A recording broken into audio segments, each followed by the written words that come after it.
The following episode of Dad vs. Daughter was made possible by a contribution from Amigo. Hello and welcome to another episode of Dad vs. Daughter. I'm Tim the Dad. I'm Megan the daughter. Megan, what are we going to open up today? We're going to open up Llama. Llama? The card game. Try to say it like Yzma. No. Llama, he's supposed to be dead. Hurts my throat. Yeah.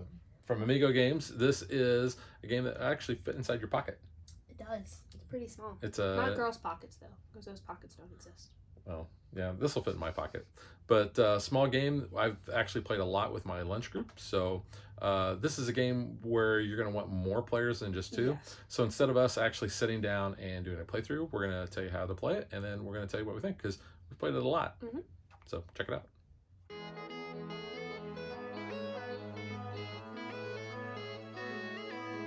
So Megan, what did you just tell me? I kind of thought it looks like a baby game, and I'm surprised it was nominated for Spiel des Jahres. Is it because of the llama and the I colors? don't know. I mean, I just wouldn't expect like a pocket game like this to be nominated for that type of award. I mean, it can. Clearly it was. It's just, I want to think of that.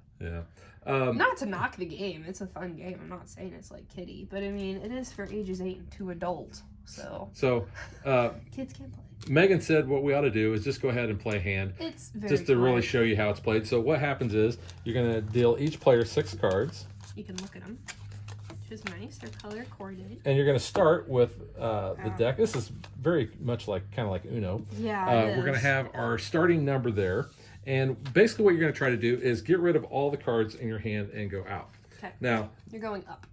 You're going to be going either the same or up. So this would be, you can either play a 3 or 4 on that.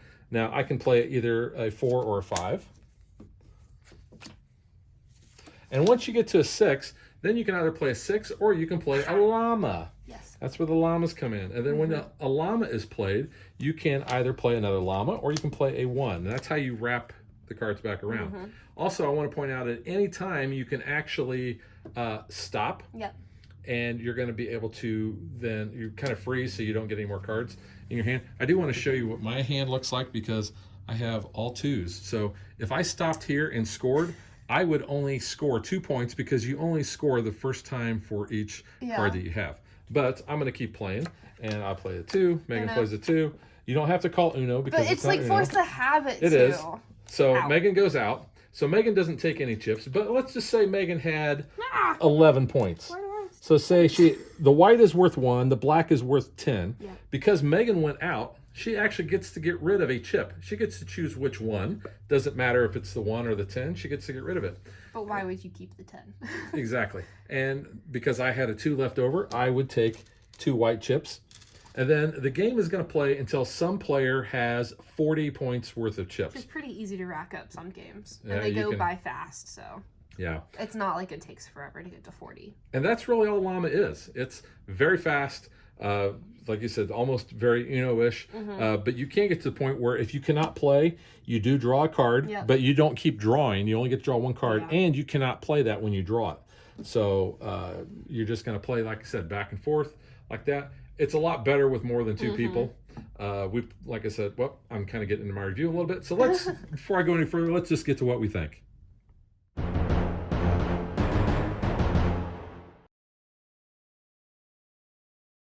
Like I was kind of saying, we played this a lot at Christmas. I played this a lot at work. I played it with, actually, this is a great little filler game that I've played with my weekly group before we, got into the bigger stuff.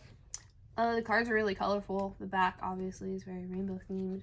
And then it's easy to tell the difference in the cards. This is a 1, not a 7. Yeah. When I first got it, I was like 7. And I was like, oh no, it's a 1. I think every player that I've taught this to has thought that's a 7. They've played it on top of a 6 thinking it was a 7. I think that you think then like the llama is like a 1 or like, like a wild almost with like all the rainbows. So like, I feel like I would think that would be a wild. Yeah. And if but, you get, it works. If you get stuck with a llama in your hand, that's worth 10 points. Yeah. So you don't want to have a llama. You want to get rid of those llamas. You want to kill the llama.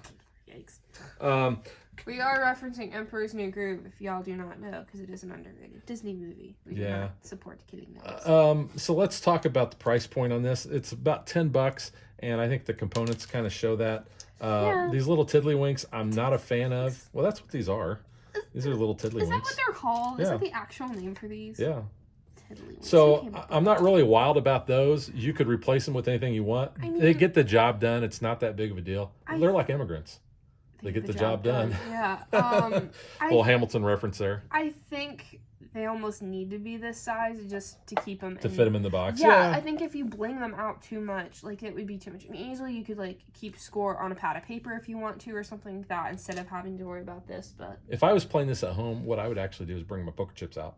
Oh, you could. Yeah. You have some nice poker chips. And play this on the poker table, but I'm not gonna. That amps up the game a lot. I'm not gonna carry my big case of poker chips around just to play Llama. Though. I mean, and this is an easy game. Throw in your backpack, travel. You could even like play this at the airport or something while you're waiting around for your flight. Like, I mean, these are not really like gonna take up a lot of space. And if you wanted to, you could keep track of points on an app or a piece of paper. paper. Yeah, easily. So like, you don't really need that. You could do it with like a normal card game. Actually, that would be a little bit harder because when you go out trying to get rid of one, you'd have to figure out. I mean, you know. I guess you could either get rid of one, or get rid of 10 points. Yeah, so I mean, so it could be done. You could kind of figure it out if you really want to, but these are fine, I think, for the gameplay. You don't really need them to be themed or anything like that. I mean, I think it would be nice to kind of say, oh, like maybe on here have it be a 1 or a 10, just so like maybe it's easier when you're first starting to learn the game which one you want to throw out. But I mean, it's not that bad. Yeah. But it's a lot of fun, so I recommend it. It's a good game. A nice little filler game, so check it out. So that is Llama from Amigo, and we will catch you guys next time. Bye.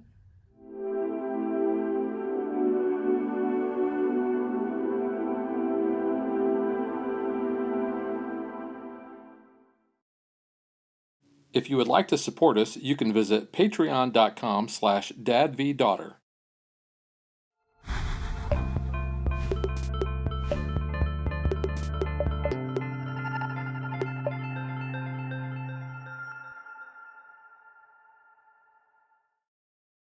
Like and follow us on Facebook to stay current on our show schedule, sneak peeks at future shows, and to interact with us.